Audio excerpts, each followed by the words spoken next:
Here with Louisiana-Monroe head coach Todd Berry. And Todd, a lot of expectations this year. You're picked as a co-favorite. What do you think about the expectations, and do you embrace them?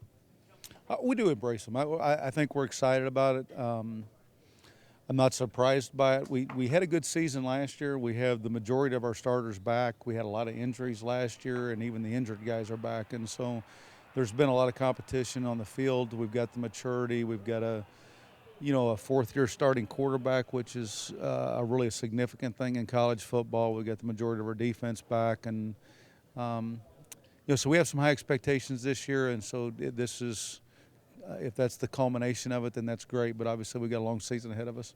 When you look back at last year, you guys win 8 games, which was the most in a decade for the school. But did you also look back and say, man, we left some games out there? I mean, 2 of those first 3, you very easily could have won. That's true. I think early in the season we had a pretty good football team. We lost arguably 6 of our top 8 players by midseason, and that's really, really difficult. And we lost some close games after that.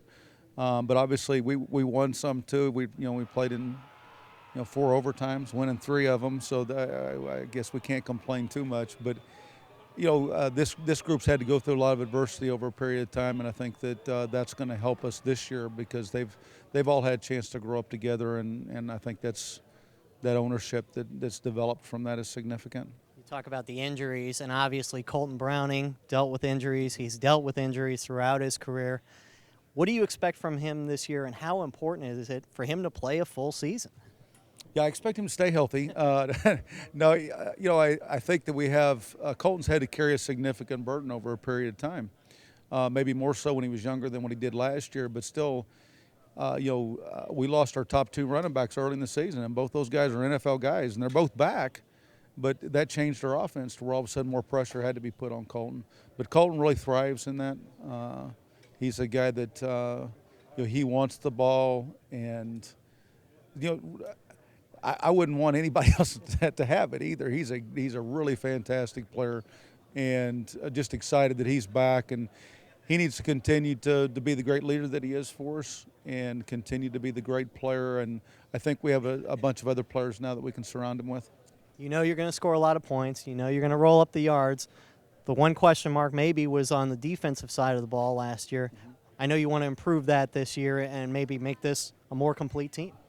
Well, I think that we've got a real chance to do that. I think that 2 years ago we finished in the top 25 on defense, but we had a lot of senior starters that we lost. We've got, I think, probably the most talented defense since I've been there, along with the most mature this next year. And we had some really significant injuries last year by midseason on defense. We played good defense early in the season, but the injuries really hurt us last year. But the reality of it is we have 11 starters back because the 2 senior linebackers this next year are actually the guys that were starting last year but got hurt, and so 2 seniors took their place. And so this is a group that's got a lot of experience. I think that this is the fastest defense we've put on the field, and they're a little upset because they're used to being top 25, top 30 defense in the country, and we fell at about 70 last year, and that's not setting very well with them. So they've put in the effort and the amount of time needed, and I expect us to come back and be the defense that we've enjoyed over the first 2 years. So hopefully for the Warhawks, a complete team and most importantly, a healthy team in Monroe.